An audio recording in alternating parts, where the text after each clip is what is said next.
This is Insta360 GO 3S, and today I'll show how you can change the quick button action on this device. In the beginning, take your action pod and switch it on.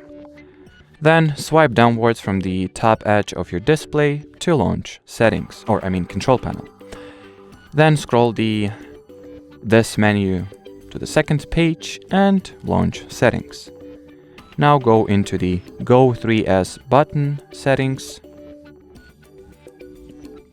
or actually quick button customization, and select what action you would like for it to perform. Switch mode, switch preset. So right now it is set to switch mode. Let's assign the enter exit album action instead. Let's check whether it works or not. So I'll press the quick button. I've actually probably need to quit the settings for that. And yes, as you can clearly see, the gallery or the album section is, being opened successfully.